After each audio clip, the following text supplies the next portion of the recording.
Blender peut sembler difficile d'accès au premier abord lorsqu'on voit le nombre de boutons, de menus, etc. qui nous tombent dessus lorsqu'on ouvre le logiciel. Vous verrez qu'en réalité l'interface est très bien pensée, on peut la modifier exactement comme on veut, on peut faire de Blender ce dont on veut. C'est le plus important à retenir pour ce premier tutoriel. Vous allez voir, on va le voir rapidement. Je ne développerai pas les différents menus, juste un peu la façon dont on peut agencer tout ça. Et ensuite, ça sera à vous de le modifier lorsque vous aurez compris l'utilité de tous les menus. Donc, lorsque l'on ouvre Blender, on a une première page qui s'affiche avec ici un premier menu qui va disparaître lorsqu'on cliquera à côté. Donc si jamais vous voulez vous en servir, pensez à ne pas cliquer trop vite. On a différents liens qui amènent vers des sites en rapport avec Blender, où vous pourrez trouver différentes informations, et à côté les fichiers les plus récents qui permettent d'être chargés sans aller dans les fichiers, chercher, etc. Vous voyez, celui en bas c'est le moins récent, celui en haut c'est le plus récent. Si on clique à côté, on arrive dans Blender, où on a plein de boutons, différentes fenêtres, etc. Tout d'abord, la plus importante, celle que je vous conseille de ne jamais retirer, c'est la barre des menus ici en haut que l'on trouve dans n'importe quel logiciel, où on a Files, Fichiers, on pourra ajouter des objets. Là, ça sera les options pour faire un rendu. Ici, les aides, vous verrez. À côté, je ne vous développe pas ces options ici, ces menus ici, on les verra plus tard. Ici, vous avez différentes informations, comme le nombre de vertex, de faces, nombre d'objets, etc.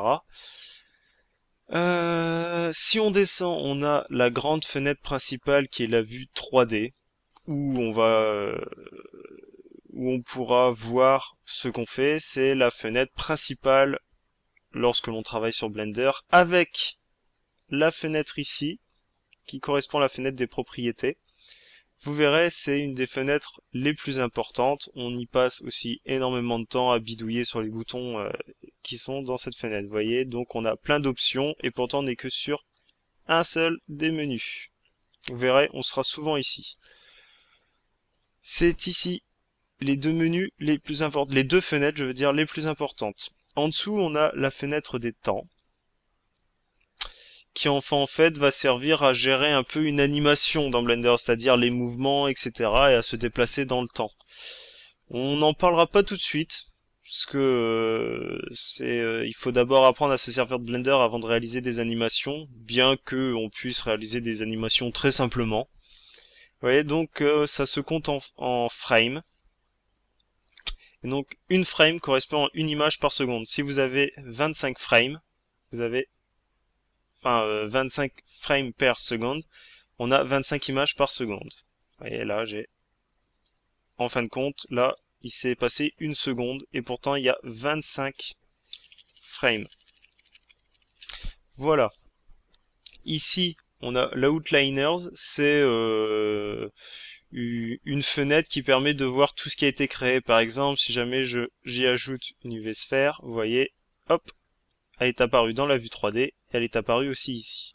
Ce n'est pas non plus la fenêtre la plus importante. On s'en sert lorsque on commence à avoir des projets assez ambitieux avec beaucoup d'objets à l'écran et qu'on ne veut pas s'embêter à les chercher. Voilà. Donc pour revenir à ce que je disais au début, on va pouvoir configurer tout ça exactement comme on le souhaite. Pour ça, donc il y a différentes possibilités, différentes options que je vais vous montrer. La première, pour agrandir ou rétrécir des fenêtres, il suffit de se mettre à une frontière entre deux fenêtres. Vous voyez, l'image de la souris a changé. On fait un clic gauche et on peut agrandir et rétrécir comme on veut. Que ça soit pour les fenêtres à la verticale ou à l'horizontale. Voilà, c'est la première chose à savoir.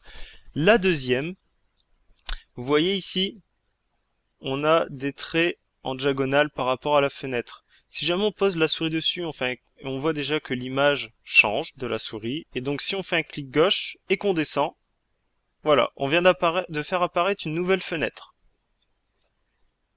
Alors, la nouvelle fenêtre créée est exactement la même que celle depuis laquelle elle est créée. Donc les deux fenêtres filles sont les mêmes que l'image mère, mais on peut la modifier comme on souhaite. Vous voyez ici, on peut choisir la fenêtre qu'on veut. Par exemple, si on veut la même que la fenêtre des propriétés à droite, il suffit d'aller dans Properties, et voilà. Alors évidemment, après, ça demande d'être réglé aussi. Si jamais on veut faire disparaître une fenêtre, par exemple celle-ci qui est mal placée et qui est assez moche, il suffit de retourner ici, sur les petites lignes en diagonale, de cliquer, et voyez une flèche est apparue. On peut soit choisir de faire descendre celle du haut vers celle du bas, comme là, et donc de faire disparaître celle du bas, soit que celle du bas vienne au-dessus de celle du haut, et donc de faire disparaître celle du haut, ce qu'on va faire. Et voilà. Donc vous imaginez évidemment que l'on peut faire exactement ce que l'on veut. Vous voyez, je viens de supprimer toutes les fenêtres sauf une. Donc là, par exemple, ça permet de voir en grand. Voilà, on va s'arrêter là pour ce premier tutoriel. Vous voyez, hop, je passe en... Et voilà.